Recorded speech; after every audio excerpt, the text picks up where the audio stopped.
इतना खर्चा, ये आयोजन 22 साल से लगातार क्यों किया जा रहा है? ये कन्याओं का विवाह, भंडारा, ये सब पैसे मिलाकर कोई प्लॉट खरीद लिया जाता आगरा हाथरस में, 150 गज, 200 गज, 300 गज प्लॉट आ जाता, अगले 2-4 साल में डबल हो जाता, 22 साल में बहुत कुछ जमा हो जाता। पर भगवान श्री सुखदेव कहते हैं राजन परीक्षित से, हे चक्रवर्ती सम्राट, भगवान सूत जी कहते हैं सौनक जी से, अरे 88,000 ऋषियों, भगवान शिव माता पार्वती को कहते हैं, और श्री नारद जी मैत्री ऋषि को कहते हैं।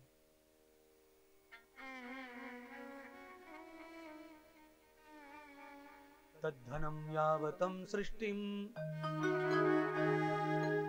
मेघस्य भोग प्रकृति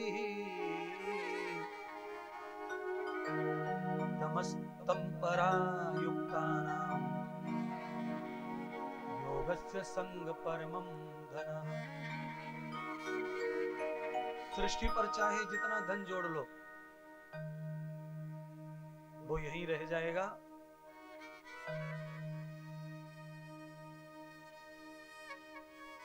हमारे अवधेश कुमार जी के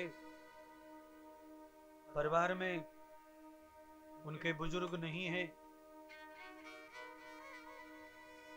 उन्होंने भी मेहनत की होगी, पुरुषार्थ किया होगा धन जमाने का, छोड़ के चले गए। अगर वो कुछ साथ ले गए तो वो है यश अपयश, कीर्ति अपकीर्ति, अच्छाई बुराई, पाप और पुण्य, बाकी जो जिंदगी भर मेहनत की वो सब यही पड़ा है। भला है कि उनकी औलाद अच्छी है जो बढ़ा रही है, भला है कि उनकी भी औलाद अच्छी है और बढ़ाएगी, पर ये सब यहीं रहेगा। यहां से अमेरिका तक आप फैला लो अपना संसार, पर सब कुछ यहीं रह जाएगा, क्योंकि पहले जो छोड़ गए हैं वही परंपरा हमको भी निभानी है, हमको भी सब यही छोड़ के जाना है। तो इसलिए अवधेश कुमार जी के परिवार में ये विचारधारा उत्पन्न हुई भगवान की कृपा से कि सब यही छोड़ना है, तो कुछ ऐसा भी कर्म करते चलो साथ साथ में जो यस्यम भोगम संगम परमम धनः, जो परम धन बनकर हमेशा साथ रहे।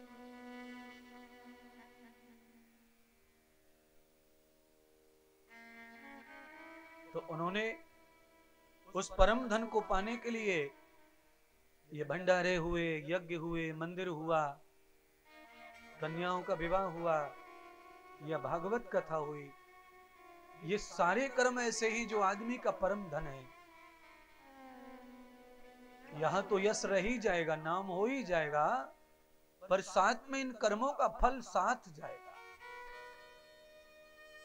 भोग्यम च भोग्यम च भोग्यम चम परमम भोग्यम, भोग्यम तदा परम भोग्यम यथा नैवम नश्यति।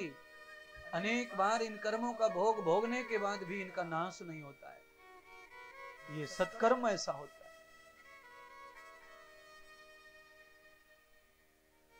किसी प्यासे को पानी पिला दो, उसका भी पुण्य मिलता है, पर उस पुण्य का नाश हो जाता है थोड़े समय के बाद।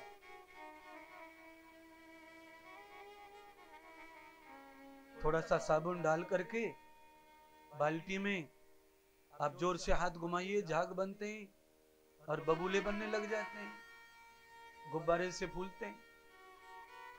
उस पानी को दूसरे पात्र में डालो तो बुदबुदे बनने लगते हैं, पर थोड़ी देर आप चुप हो जाइए, वो बुदबुदे अपने आप ही फूट जाते हैं, समाप्त हो जाते हैं, पहले जैसे पानी हो जाता है। तो ये जो शुभ कर्म है,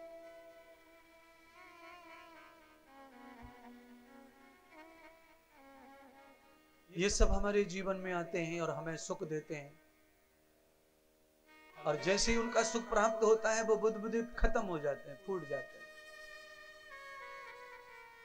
इसलिए गोस्वामी जी लिखते हैं रामायण में, स्वर्ग हु अंत देह दुखदाई, स्वर्ग में भी अंत दुख ही उपजता है। आप जितना खुशबूदार, जितना स्वादिष्ट भोजन करते हैं, बाद में उतनी ही गंदगी फैलती है उससे।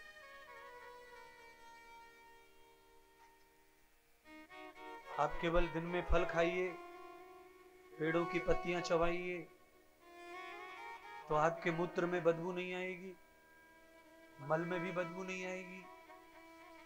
और आप चाट पकौड़ी खाइए, स्वादिष्ट भोजन कीजिए, आपका मल और मूत्र उतना ही गंदू फेंकेगा।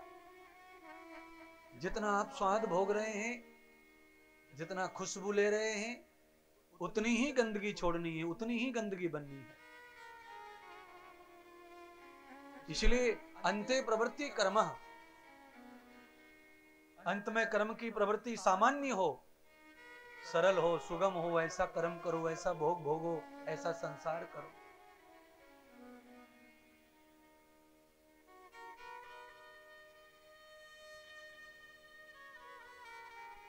पुण्य करने चाहिए दिन भर, क्योंकि पुण्यों का ही प्रताप है कि ये कथा निरंतर हो रही है। एक से एक महारथी विद्वान आ रहे हैं। अगर पुण्य कम पड़ जाए, प्रभु कृपा कम पड़ जाए, तो ये संभव नहीं है। पैसा तो है बहुत लोगों पर पैसे के बहुत सारे काम भी हो रहे हैं। पर आपके ही जिले में बहुत सारे करोड़पति ऐसे हैं जिन्होंने आज तक अपने घर पे यज्ञ का हवन, छोटा से छोटा हवन भी नहीं किया। वो भी फल रहे फूल रहे, कोई हवन नहीं, कोई पूजा नहीं, दारू धक्कड़ मांस मटन, तो भी उन्नति हो रही है, तो भी विकास हो रहा है। कोई शुभ कर्म नहीं है, कोई सत्कर्म नहीं है, विकास में फिर भी कोई रुकावट नहीं है। पर प्यारे बंधुओं, ध्यान रखो, वो जो विकास है वो भाग्य का फल है, और जिस समय भाग्य का समापन हो जाएगा फल का, उसी दिन सर्वनाश हो जाता है। इसीलिए भाग्य के फल से जो संपत्ति, जो करने का मौका मिलता है, उसको और बढ़ाने के लिए सत्कर्म करते रहना चाहिए, शुभ कर्म करते रहना चाहिए, जिससे भाग्य निर्मित बना रहे और कभी भी सुख देने वाले फल कमी ना हो, कभी खत्म ना हो।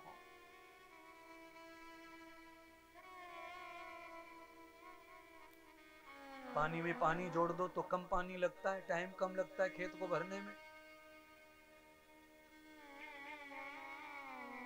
अगर आप गेहूं में पानी देते हैं तो 5-6 दिन पहले पानी गेहूं में दे दो तो गेहूं गिरता नहीं है, अच्छा पकता है, और पानी कम लगता है, टाइम कम लगता है, और भरपूर आनंद प्राप्त होता है फसल को। और फसल 10 दिन लेट हो जाए पानी के लिए तो पानी ज्यादा लगता है, टाइम ज्यादा लगता है, और सूखी मिट्टी गीली होती है, इसलिए जड़ कमजोर होती है, गेहूं पसर जाता है, खराब हो जाता है। 20 मन होना था, 10 मन हुआ, भूसा खराब हो गया, सारा काला पीला हो गया। यही है बिल्कुल, जैसे धन अनाज के रूप में कम पैदा हुआ लेट करने से, ऐसे ही वही अनाज टाइम पर, टाइम से पहले कंटिन्यू करते, वही अनाज 25 मन होता, 20 मन की जगह पर भूसा मिलता, अनाज मिलता, साबुत दाने मिलते, सफल रंगदार गेहूं प्राप्त होता। ऐसे ही जो आदमी लेट सत्कर्म के लिए जागता है, शुभ कर्म के लिए जागता है, उसके जीवन में गिराव आता है, पतन आता है। और जो व्यक्ति समय से पहले जाग जाता है, उसका जीवन रात दिन बढ़ता ही जाता है, बढ़ता ही जाता है। आज यहाँ, कल वहां, परसों वहां, न जाने कहां कहां ये सारा सामियाना लग जाता है, न जाने कहां का मकान हो जाते हैं, कहां कहां रहने की जगह, पूरी धरती पर वास हो जाता है। और सब जगह वास कैसा रहता है? आनंद वाला वास रहता है। निरंतर उन्नति बनी रहती है, बिना किसी रुकावट के, बिना किसी अवरोध के। और ये संभव कैसे होता है? ये संभव होता है इसी प्रकार अवधेश कुमार जी की तरह निरंतर सत्कर्मों का संग करते हुए ये प्रताप प्राप्त हो जाता है, ये सुख प्राप्त हो जाता है। मैंने पहले ही कहा कि ये जो लंबी चौड़ी बाउंड्री है कथा के पंडाल की, ये बाउंड्री यहीं रहेगी, इसको लगाने वाले यहां नहीं रहेंगे। ये मकान यहीं है, मंदिर यहीं है, बनाने वाले नहीं रहेंगे। क्यों नहीं रहेंगे? क्योंकि हम धरती के अंश नहीं हैं, हम परमात्मा के अंश हैं। ये ईंट पत्थर, चाहे बिहारी जी का मंदिर, ये भी यहीं से आया है। जयपुर के पहाड़ों से कट के छट के बन के धरती का ही है। आचार्यों ने मंत्र डालकर उसे पूजने के योग्य बना दिया, मान्यता दे दी। उसकी मान्यता को मानकर हम पूज रहे हैं बिहारी जी को। ये कर्म हमारे साथ रहेगा, मंदिर यही रह जाएगा।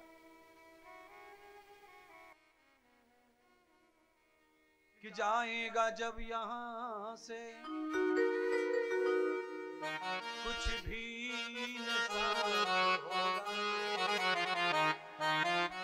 2 गज कफन का टुकड़ा तेरा लिबास,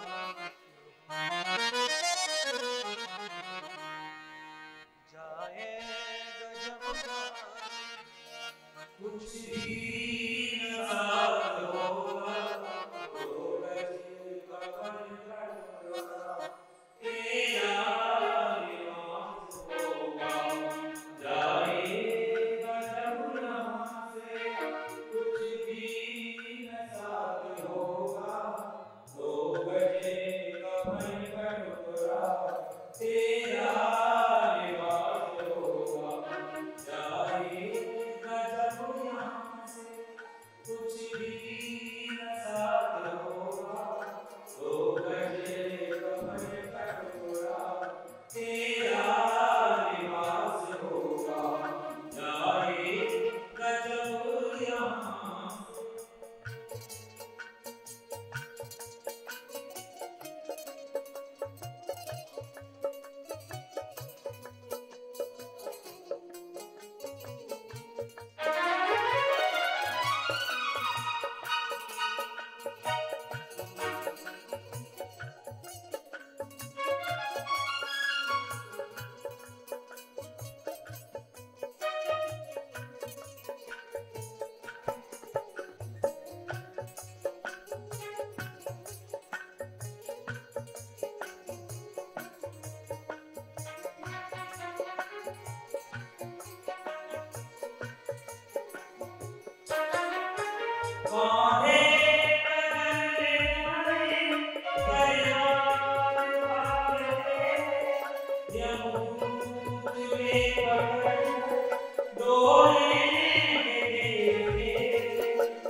आगे आ जाइए, आपको भी देख लेंगे टीवी पर, अच्छा रहेगा।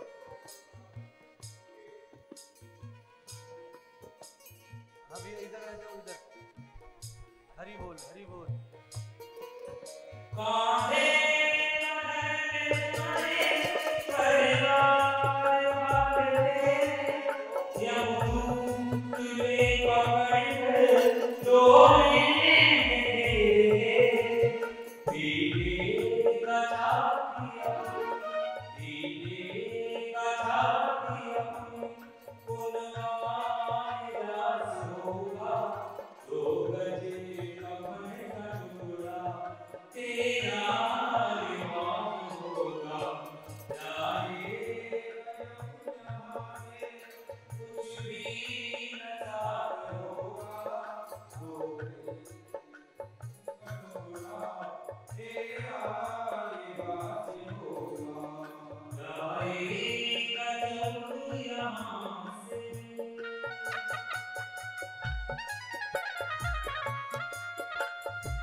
बुद्धि के ऊपर जो जमा हुआ मल है, अज्ञान अंधकार, उसे हटाने के लिए है।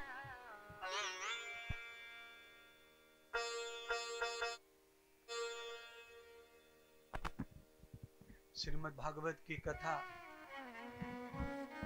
भक्ति का, ज्ञान का, वैराग्य का, मोक्ष का मार्ग प्रशस्त करती है। तावतं फलश्रुतेन एव ये वे सर्वमंगलम। भागवत जी का जो फल है श्रवण करने का, वह संपूर्ण मंगल को करने वाला है। दुनिया का कोई भी उपलक्ष्य या उपलब्धि ऐसी नहीं है जो भागवत से न प्राप्त हो जाए। चाहे वो आत्मिक बल हो, शारीरिक बल हो, मानसिक बल हो, बौद्धिक बल हो, सामाजिक बल हो, आर्थिक बल हो। अष्टम नवेद ऐश्वर्यम सठश्चत्त युक्त विकारयः आपत्रय्य समं भूय ये वे योग समनम हरि। 6 विकारों का समन करती है भागवत और 6 ऐश्वर्यों का जन्म करती है भागवत। 6 विकार काम, क्रोध, लोभ, मोह, मत्सर, इनका नाश करती है और आत्मिक, मानसिक, बौद्धिक, शारीरिक, सामाजिक और आर्थिक ऐश्वर्य को समृद्ध करती है भागवत। तम भागवतम भूयम ये वे युक्त लक्षणम। और जीने का सही लक्षण भागवत सिखाती है। क्या हो गया था 88,000 ऋषियों को? विलक्षितौरेव तंतमद्धाम। ज्ञानी होकर के भी पथ भटक गए थे ऋषि मुनि। भागवत प्रारंभ कर दी मैंने। आवश्यक ये नहीं है कि कोई अनपढ़ गंवार ही बेचारा हो, पढ़े लिखे भी बेचारे ही बन जाते हैं कभी कभी। बहुत सारे लोग, बहुत पढ़ा लिखा व्यक्ति अगर सिगरेट पी रहा है तो आप उसे बेचारा समझो। अगर किसी ने पीएचडी की है और अंडा खा गया तो समझ लो बेचारा है।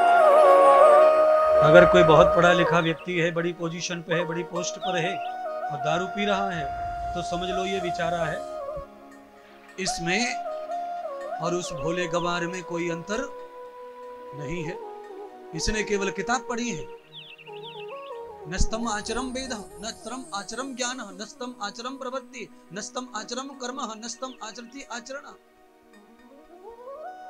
न इसने किताब का आचरण किया है, न इसने किताब का व्यवहार किया है, केवल कागज का पट्टा लेकर पोजीशन पर बैठ गया है। टेस्ट पास कर लिया, नौकरी मिल गई, बस उसके पीछे पूरा राक्षसी खेल, उसके पीछे पूरा पगलापन खेल, उसके पीछे मानवहीनता का खेल, उसके पीछे नरक कमाने का खेल, उसके पीछे बार बार मरने का खेल, उसके पीछे बार बार जन्म लेने का खेल खेल रहा है।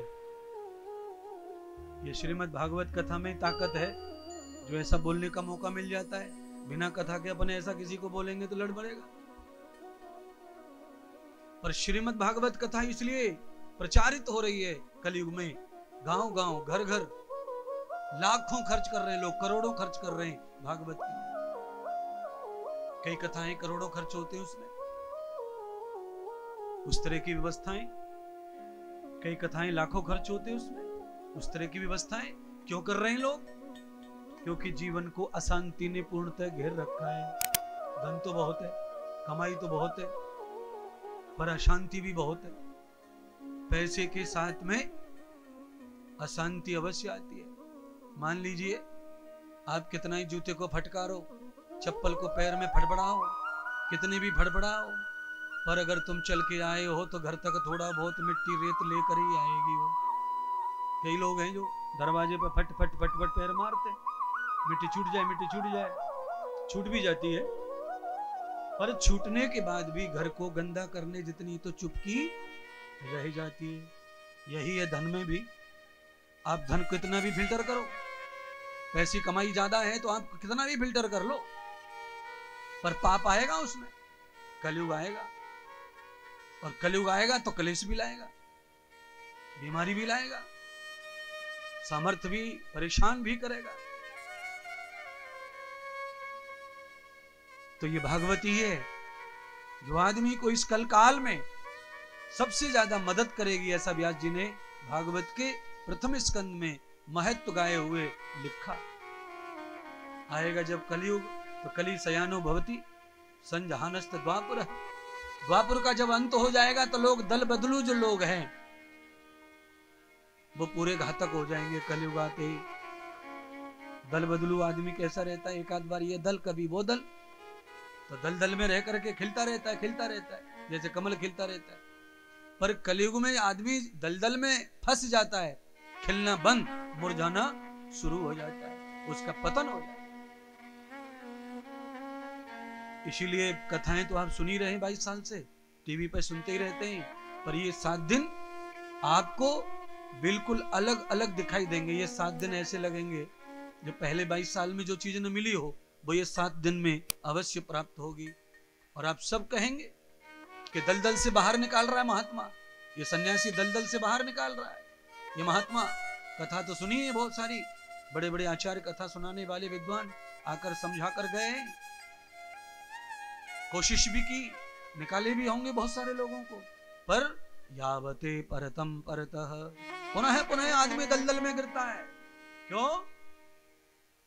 कोलू का बैल जो है, कोलू का बैल क्या करता है?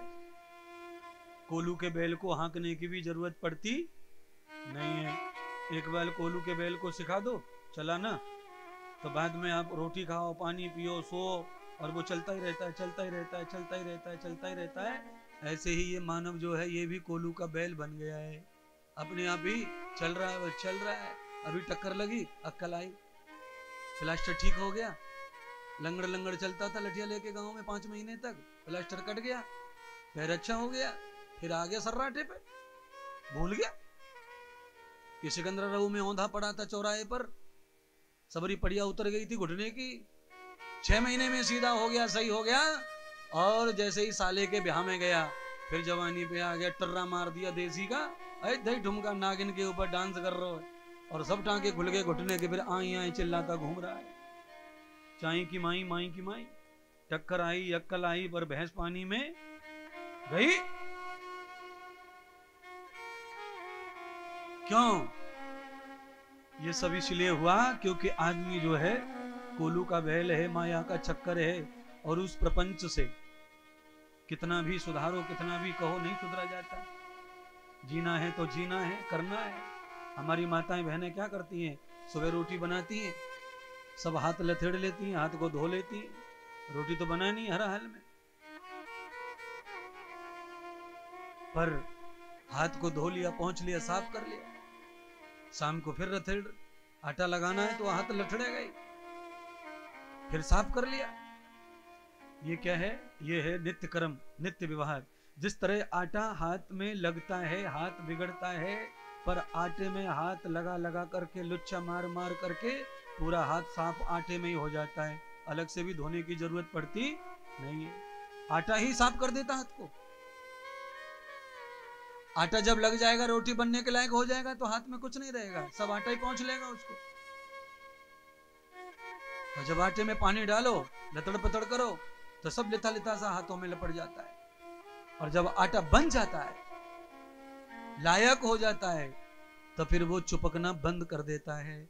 ऐसे ही जब तुम लायक हो जाएंगे तो संसार में चिपकना तुम्हारा भी बंद हो जाएगा। जब तक लायक नहीं हो तब तक लिथड़ रहे हो, जो हाथ लगा वही चिपक जाते हो, जो छूले वही चिपक जाते हो, जो छूले वही चिपक जाते हो। और जब पक जाओगे, बोलिए ना, फिर पक जाओगे तो मेरे साथ बोलो, आप सबको आता है, एक मंत्र है, सबको आता है, बोलो। त्र्यंबकम यजामहे सुगंधिम पुष्टिवर्धनम उर्वारुकमिव बन्धनान् मृत्युर्मुक्षेयमामृतात्। ये मंत्र आता है सबको? किस किस को नहीं आता? वो हाथ, जिनको नहीं आता वो हाथ खड़े करो, सिखाएंगे ना अपन। जिनको नहीं आता, चलो ठीक है, आधों को आता, आधों को नहीं आता, अब जिनको आता है वो भी खड़े करो, समझे तो सही। आने वाले कम लोग हैं, नहीं आने वाले ज्यादा लोग हैं। अच्छा ठीक है, एक मंत्र ऐसा है जो सबको आता है, भूर्भुवस्वः तत्सवितुर्वरेण्यं भर्गो देवस्य धीमहि धियो यो नः प्रचोदयात्। ये तो सबको ही आता है, छोटे छोटे बच्चे पेट से आके सीख जाते हैं इसको। पर इसका मीनिंग पता है, मतलब पता है? धीमहि, धीमहि, यहीं से सही मीनिंग है इसका। धीमहि ये गुरु मंत्र है, गायत्री मंत्र गुरु मंत्र है। ब्रह्मा जी ने मंत्र दिया था गुरु के रूप में सबको, अपने सब बच्चों को यह मंत्र देकर कहा, इसी से ही तुम्हारी बुद्धि मानवी बुद्धि होगी। धी बुद्धि, मही मुझे, यो यो माने जो, नह माने मेरे लिए, देवस्य देवताओं वाली, इंद्र और कुबेर वाली, यमराज धर्मराज वाली बुद्धि मुझे प्रचोदयात् प्रदान करो, प्रदान करो। ये अर्थ है इसका गायत्री मंत्र का। पर लोग गायत्री मंत्र भी बोल रहे और बीड़ी भी फूक रहे। गायत्री मंत्र बोल लेते सवेरे सवेरे और शाम को बोतल भी खोल लेते। उर्वारुकमिव बन्धनान्, उर्वा, उर्वा कहते हैं खरबूजे को। खरबूजा जब पक जाता है तो अंदर और बाहर दोनों तरफ एक जैसे रंग का हो जाता है और अपने आप ही बेल को छोड़ देता है, तोड़ने की जरूरत पड़ती नहीं है। तो महात्मा इंद्रदेव क्या समझाने आए? फिर ये सन्यासी बताने आया है कि जैसे खरबूजा पकने के बाद में बेल को छोड़ के सुगंधित हो जाता है और कच्चे खरबूजे जो अगल बगल में पड़े उन्हें भी पका देता है, ऐसे ही हर मनुष्य को चाहिए कि वो माया रूपी बेल से खुद ही मुक्त हो जाए और जो चुपके पड़े हैं उनको भी पका दे, सुगंधित कर दे, यशवान कीर्तिवान कर दे और उनको भी माया रूपी बेल से छुड़ाने का ज्ञान प्रदान करे, जिससे इंद्रदेव को आना ना पड़े। महात्मा अपना भजन करें, तुम अपने आप ही एक दूसरे को मुक्त करते रहो। ऐसा मेरी तरफ से नहीं है, ये परमात्मा ने कहा है मनुष्य के लिए। मनुष्य कैसा होना चाहिए? मानव का जन्म मिला है तो उसका क्या उपलक्ष्य है, क्या लक्ष्य है? तो कहा उर्वारुकमिव बन्धनान् सुगंधिम पुष्टिवर्धनम। उसका जीवन ऐसा होना चाहिए सुगंधित, जिधर से निकल जाए उधर से सुगंधी सुगंधी, वो आ गए वो आ गए वो आ गए, अरे वो गए वो गए वो गए वो गए, कौन आ गए और कौन गए गधा ना पूछ रहा। आ गए हो तो आ जा, चलो जा तो चलो जा, कोई लेना देना नहीं पड़ा है किसी का किसी को महाराज। ऐसी जिंदगी का कोई अर्थ नहीं है। जिंदगी कौन सी है? आने का भी असर होना चाहिए और जाने का भी असर होना चाहिए। आने की खुशी नहीं, जाने का गम नहीं, तो क्या फायदा मनुष्य बन। लाखों लोग आ रहे जा रहे। क्या कहते हैं हाथरस जिले में मूली का सखेत। मूली फूली देखी तो है नहीं, हमने तो आलू फालू और सरसों भरसों देखी गाड़ी में से। पर कहावत है ऐसे जाएगा जैसे मूली को खेत। मूली पक जाती है तो उसका उपयोग समाप्त हो जाता है, इसलिए कहावत बनी है। फिर वो खेत में ही पड़ी रह जाती है, कोई उखाड़ने वाले भी पैदा होते नहीं। सीधो ट्रैक्टर चले महाराज, फिर तय वाले हर चले। पकी मूली का कोई भी ग्राहक नहीं, पशु भी नहीं खाता उसको, इसीलिए कहावत बनी है। ऐसे ही मानव का हो रहा है, ये कच्चा आ रहा है, कच्चा जी रहा है और कच्चा ही मर रहा है, इसकी भी कोई वैल्यू नहीं है, झटपट हो जाता था। इसलिए ये कथा, ये सत्संग, महात्माओं का उपदेश, आगमन आदमी के जीवन में वैल्यू बढ़ाता है, उसकी कीमत बढ़ाता है। आवृतम कृतमूलश्च, ये बिहारी जी का मंदिर बनाया होगा हमारे ठाकुर साहब ने, तो मूर्ति की कीमत होगी कुछ न कुछ, खरीद के लाए होंगे मूर्ति, तो कीमत से आती है। पर एक बार उसमें प्राण प्रतिष्ठा हो गई, अब उसको कोई खरीदने वाला पैदा हुआ नहीं, अब पैदा नहीं है कोई खरीदने वाला। ऐसे ही पत्थर की मूर्ति में प्राण प्रतिष्ठा करके उसकी कीमत बढ़ गई है, ऐसे ही महात्मा तुम्हारी शरीर में प्राण प्रतिष्ठा करने के लिए आया है और तुम्हारी वैल्यू बढ़ाने आया, क्षेत्र की और तुम्हारे जीवन की अस्तित्व यश देने के लिए आया। यावतम तद लक्षणम युक्तम भागवतम परमम। भैया लालाओ, चारों प्राणियों, जवान जवान से बच्चों आगे आ जाओ भैया। कैमरा नहीं चल रहा है, आपको कैमरे में ले जाना है ना, वहां भेजना है अमेरिका तक, दिखाना है कि बनवारीपुर गए थे, वहां नौजवान बच्चे भी कथा में आते थे। तो सबका दर्शन, जहां आज बैठे हो वहीं बैठना है, कल से आपको जगह वहीं मिलेगी। आज कुछ लोगों को भ्रम हो गया होगा कि वर्षा हुई है, कथा होगी या नहीं होगी। दूसरा ऐसा भी भ्रम रहता है इधर के क्षेत्र में कि आज तो पहलो दिन है, आज तो पहलो दिन है, यानी पहले दिन को तो सौत को छोरा समझ रहे कि पहला दिन माने कथा माने कुछ नहीं, जीरो। बोलिए, अरे पहला दिन है वही महत्वपूर्ण है, भागवत का महत्व तो आज ही है। श्री गणेशाय तो आज है, मुहूर्त आज ही है। पहला दिन आएगा नहीं तो नौवां कब आएगा? कभी नहीं आएगा। सातवां कब आएगा? कभी नहीं। अच्छा बोलो, घर में पहले बेटी की बूझ है कि नहीं है?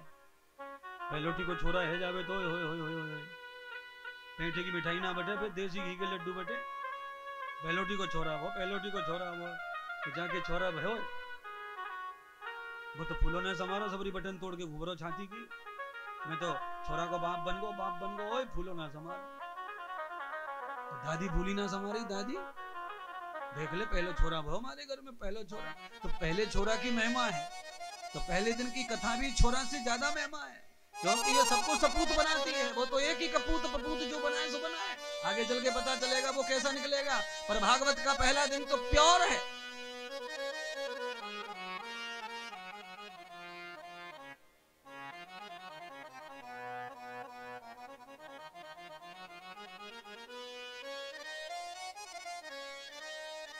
कि ये सिक्के सोने चांदी के आज तुम्हारे दिमाग को खोलने के कथा है। पुण्य की कथा कल से परसों से करेंगे तुम्हारे हिसाब से। आज ये खोपड़ी के थोड़े दरवाजे खोल लें अपन, है? ज्यादा मैला कपड़ा हो तो उसे हैवी कास्टिक सोडा में घुसेड़ना पड़ता है। तो मैला तो लग रहा है मुझे, तो कास्टिक सोडा हैवी डालना पड़ रहा है, और डालूंगा, मेरा तो काम ही वही है। मैं लबड़ी चपड़ी बात करने वाली कथा करता नहीं हूँ, सब सुनते जानते ही मुझे।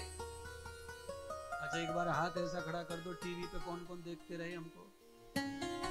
सब लोग देखते रहे लगभग।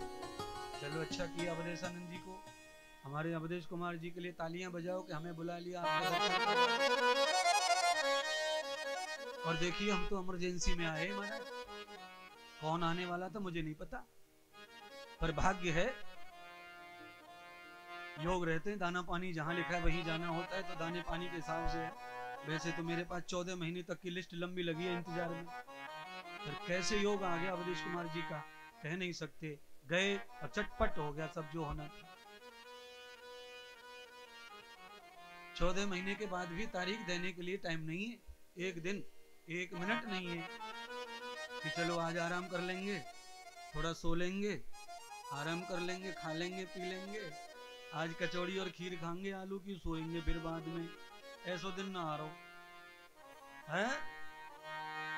और ये सिक्के सोने चांदी के,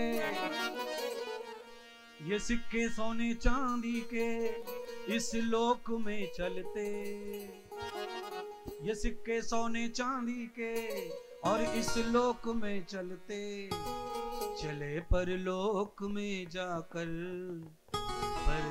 चले परलोक में जाकर ऐसा धन कमा लाए, बहे सत्संग की गंगा, अरे मन चल नहा आए, बहे सत्संग की गंगा, अरे मन चल नहा आए, बहे सत्संग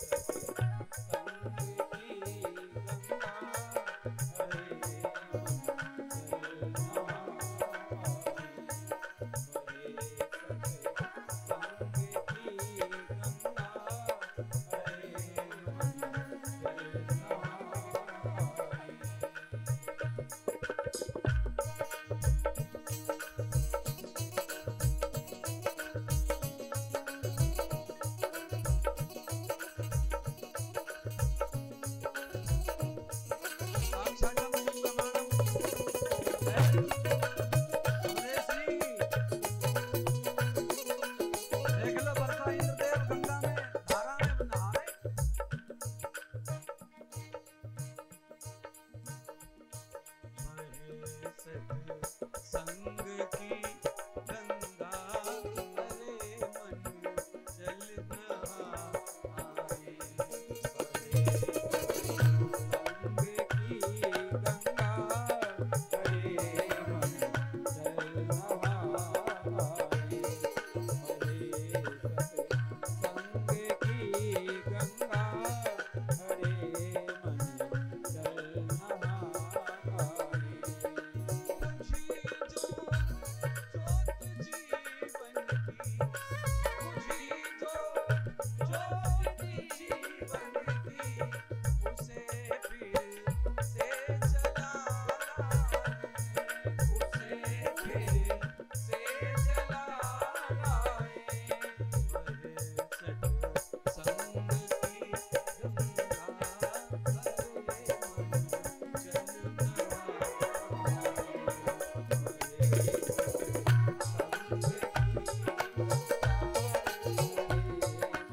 पहचान भी सत्संग में होती है।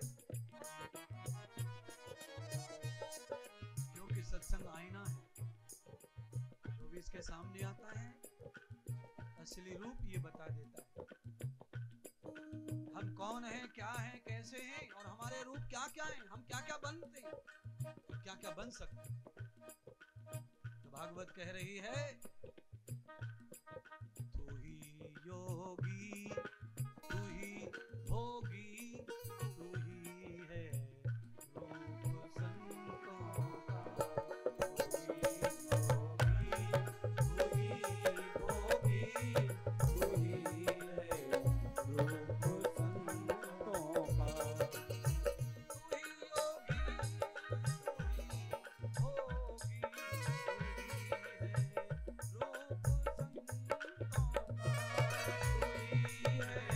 तू ही भोगी,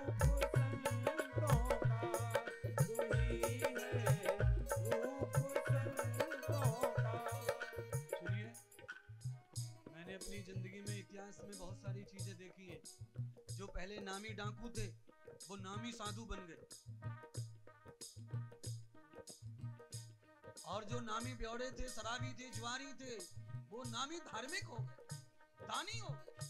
समय बदलता है, जीवन बदलता है, और एक ही आदमी में अनेक रूप निकल के बाहर आते हैं। तू ही योगी, तू ही भोगी, तू ही है रूप संतों का। तू ही योगी, तू ही भोगी, तू ही है रूप संतों का। जिसे तू भूल बैठा है, जिसे तू भूल बैठा है, उसे फिर से जना लाए, उसे फिर से जना लाए। संग की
आदमी को जीवन का ज्ञान हो जाता है कि